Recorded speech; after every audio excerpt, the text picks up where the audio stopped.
And once you know how the trick is done, you can never really unsee it. You're always going to see the sleight of hand that the magician is using.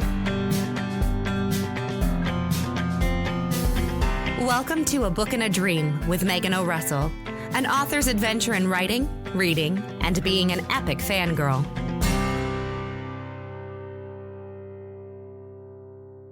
Hello, my name is Megan O'Russell, and welcome to episode 18 of A Book and a Dream, which is also day 15 of self-isolation for me. Woohoo! The schedule for recording the podcast and these videos as well has gotten a little bit wonky. We are currently in a new environment where we are sheltering in place. Stay at home, stay safe. So if you hear a little bit of weird background woo-wooing, I'm sorry. It's an excellent air conditioning unit that likes to participate in recording. So hopefully we'll be able to edit most of that out. But you know what? It's a pandemic and you work with what you've got. So for today's episode, I wanted to talk to you a little bit about looking behind the curtain of the magic of books. The best way I can say to describe that is it's sort of like a magic trick. You know how you see a magic trick and you have no idea where that coin went the first time, and you keep looking at it a couple more times and eventually you figure out where the coin's going. And once you know how the trick is done, you can never really unsee it. You're always going to see the sleight of hand that the magician is using to fool you. And there are things like in theater, for example. I had the absolute joy of getting to see Harry Potter and the Cursed Child on Broadway. It was a magnificent, magical experience. And because I have spent my life in theater, there were some things that they did where I would guess 99.9% of audience members aren't going to catch exactly how they're pulling the stage magic off.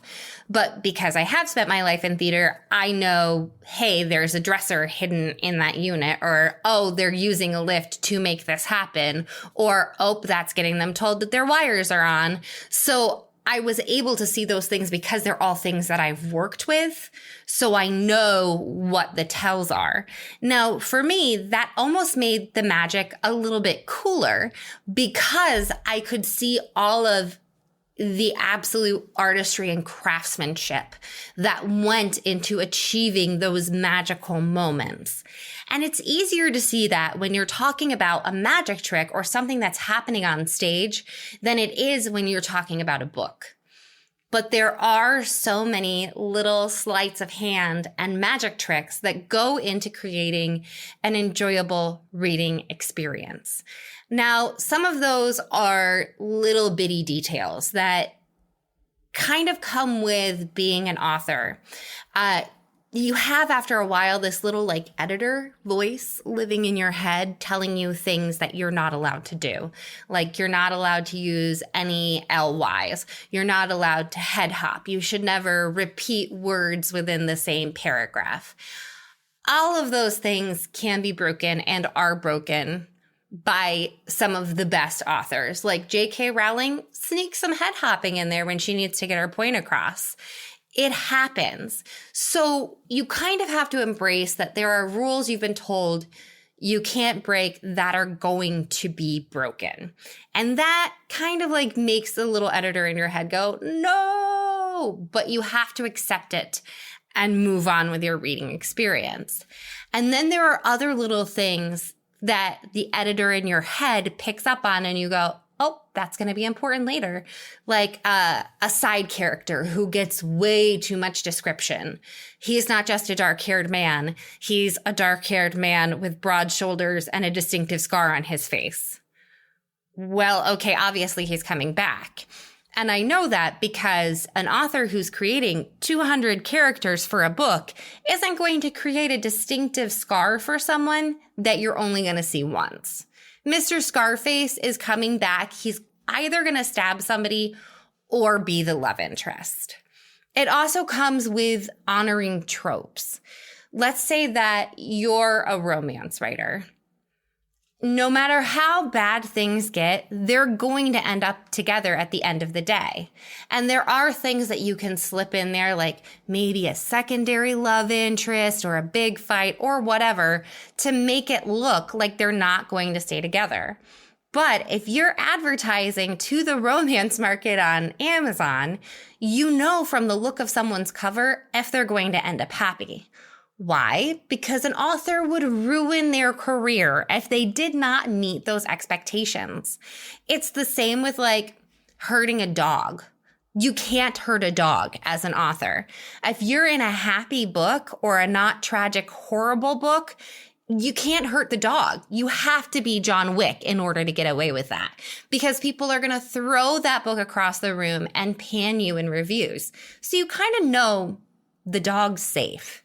The small child is safe. Unless this is a tragic story, unless it's a mystery, nobody's hurting the little kid. Yeah, they might end up in danger and get kidnapped. They're coming out okay because that's what the readers want. So what does it do to your reading experience when you are peeking behind the curtain, when you know what's expected of the author, what tricks they could be employing, how they could be adding in a subtle side character just because they need that one little scene, and you're like, well, that glass of wine is coming back into play at some point because there's no way they introduced another point of view just for that scene. And it's okay. It's okay to see those things because it's like watching Harry Potter on Broadway. You get to see all of the artistry and mastery that they're employing. Now, of course, it doesn't always come across as brilliant and wonderful and absolutely delightful. There are times where you look at it and you go, oh, you got desperate, didn't you? Sort of like being an actor when you go see a show and you can tell that someone's voice is suffering.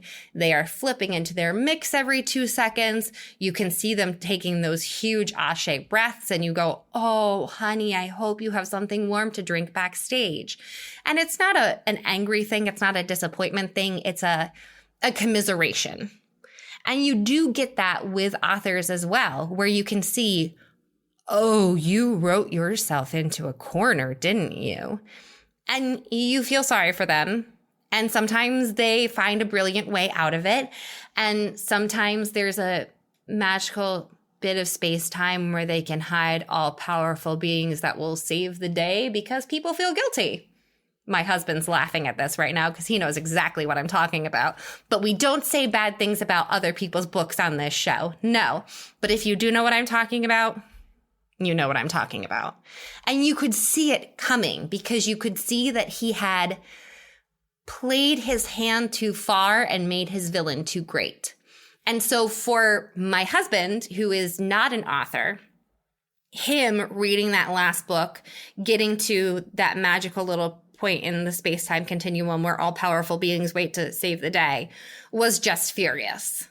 Me, I felt so sorry for the poor author who had given himself no other way out.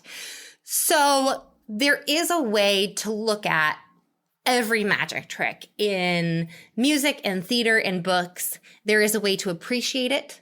There is a way to sympathize with it when it goes badly. And so I want you to take a moment because most of us have a moment right now. And think through it. What is your thing that you know how to do? What little tricks do you see other people who do that art or math or accounting or whatever it is? What little tells do they have? What little tells do you have? We're all going a little bit insane right now because, the world's gone insane. So look at that. Take a moment and figure out what tiny little tricks have let you in on the magic of what you do. And it's not going to make it worse. It's not going to make it disappointing to be aware of the tricks but it'll give you something exciting to appreciate your fellow artists or accountants or whatever, because you are aware of the magic that goes into what you do. So leave me a comment below with what it is that you know the tricks of, what tricks you've noticed. Let's share a little bit of the magic of what we do. And don't forget to like, subscribe, follow the podcast, whatever it is on the specific page that you like to participate in a book and a dream on. And stay safe, stay sane, and I will see you all next time.